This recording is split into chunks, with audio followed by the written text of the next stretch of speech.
But first, we have a lot of major news developments to report tonight, and they deal with war, the war in Afghanistan, a potential bombshell tonight, and what we know in that war, especially when it comes to civilian deaths. Wikileaks.org, a whistleblower website, has published what it says are nearly 92,000 official U.S. documents of raw data on the deaths and casualties collected over the past 6 years.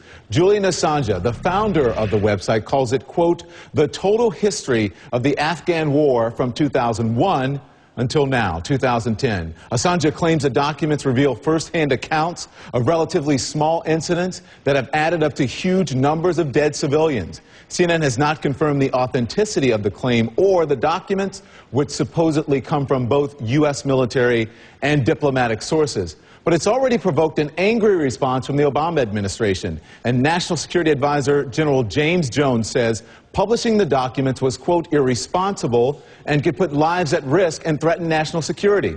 The documents were released tonight on the internet, but the New York Times has had access to them for weeks. Their own reporting strongly suggests what many in the U.S. military have long suspected. The Taliban are getting intelligence and assistance from Pakistan. New York Times reporter Chris Chivers joins me now by telephone. So, Chris, what have you found as you have been poring over these thousands of documents? I think what you find is the documents are so extensive that you can go hacking your way through them in almost any number of different directions. As you said, they tell us a lot about civilian casualties, and they suggest that many of the incidents of civilian casualties that have gathered the most attention actually have not accumulated nearly the number of casualties as the much more routine and small events that occur on patrols and checkpoints around the country, day in and day out, week in and week out. They tell us something about the connections between the Afghan insurgency and operations in Pakistan of the leadership of various insurgent groups. They tell us something about how difficult the war is and how the Taliban fights on the ground. They tell us a lot about individual commanders. But you can basically, there are so many records that you can go off in almost any direction and try to explore almost any theme about the war. Yeah, as we said, there are many of them. So listen, here's the question. How much of this stuff is true? This is just raw data and not necessarily a documentation of hard fact. What you have here is you have a variety of reports of different types. Many of them are simple incidents reports. They're the military describing, in their view, from the guys on the ground, what happened, incident by incident, a shooting at a checkpoint, a patrol to go meet a group of elders, the distribution of humanitarian aid in a village. Those reports, the military will tell you is true. They did not dispute the authenticity of those reports. That's their own account of things they were involved in or did. Now, there are other reports that are what you would call an intelligence summary. It's a distillation of something that a source may have brought to someone in the military or to someone in one of the intelligence services. And that information, like any source-based information, is only as good as the person who brought it forward. And that person may have had a motive. That person may simply have been wrong. You don't necessarily know. But in aggregate, when you take the pictures together, they serve, all the documents together, they serve as something of a mosaic. So you shouldn't rest much on any one document. It's the body together, as you search through the records, that begins to give you sort of a pixelated picture of the theme that you're interested in looking at. All right, Chris Chivers from the New York Times, thank you very much for your reporting. And for more now about the organization that released these documents, we want to go to CNN's Atika Schubert. She is in London. Atika, what can you tell us about WikiLeaks and its founder?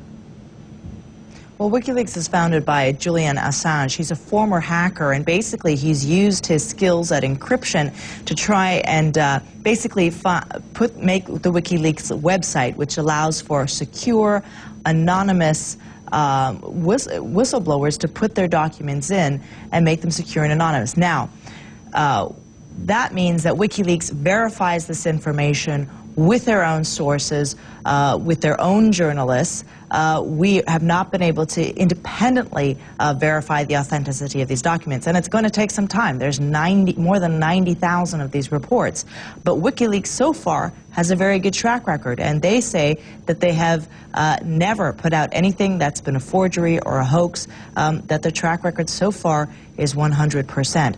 Now, Julian Assange himself is quite a bit of a character in the sense that he's a former hacker. He's very elusive. He travels around the world. He has no, set permanent home.